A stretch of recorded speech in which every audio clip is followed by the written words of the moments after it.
sampah yang berbahaya dan mengandung limbah B3. Jadi sampah elektronik ini ketika dia adalah sampah, dia belum berbahaya karena masih bentuknya sampah. PV yang ada di rumah kita, kalau dia misalkan rusak, itu adalah kita katakan dia sampah. Tapi kalau kita bongkar, dia menjadi limbah B3. Karena di dalamnya ada unsur-unsur yang berbahaya bagi lingkungan. Termasuk juga baterai kita, kalau kita beli, itu sebenarnya bukan barang berbahaya karena kita pakai. Tapi ketika dia sudah rusak, kemudian kita buang sembarangan, dia menjadi limbah yang berbahaya. Jadi kita pagi ini akan belajar bagaimana membedakan antara sampah elektronik dengan limbah B3. Dan juga kita belajar bagaimana penanganannya. Kita juga akan merumuskan, memikirkan bagaimana supaya barang-barang yang berbahaya ini terhadap lingkungan bisa kita minimalisir dampaknya terhadap lingkungan dengan mengamankannya atau menjauhkannya dari lingkungan. Data dari Save the Children yang saya dapatkan tahun kemarin, di mana dikatakan bahwa per tahun sampah elektronik itu ada 5.000 ton per tahun. Jadi banyak sekali Pak sampah kita itu, sampah elektronik yang terbuang ke lingkungan.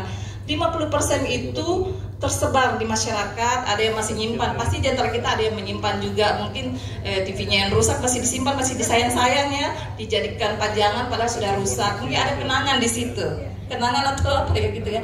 Kemudian juga mungkin kulkas bekasnya, itu kulkas kan barang elektronik, di dalamnya ada benda-benda yang berbahaya juga, tapi karena disimpan, kadang-kadang kulkas bekas, kayak saya juga begitu sebenarnya, saya juga menyimpan kulkas besar bekas menjadi tempat timbangan apa-apalah begitu yang bekas-bekas juga di dalamnya, jadi bisa juga begitu. Jadi hasil kajian dari Save the Children itu mengatakan sekian persen itu masyarakat masih menyimpan sampah elektroniknya karena banyak alasan, itu masih bisa diperbaiki.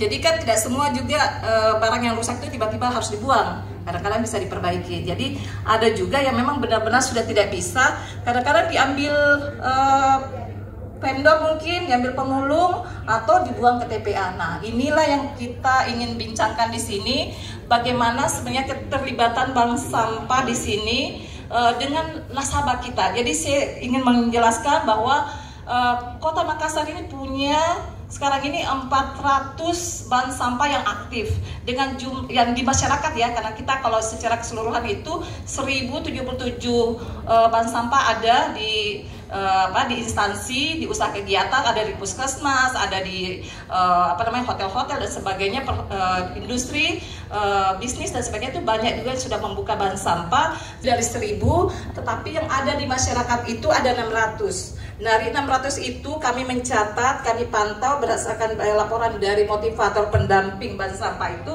sekitar 400 lebih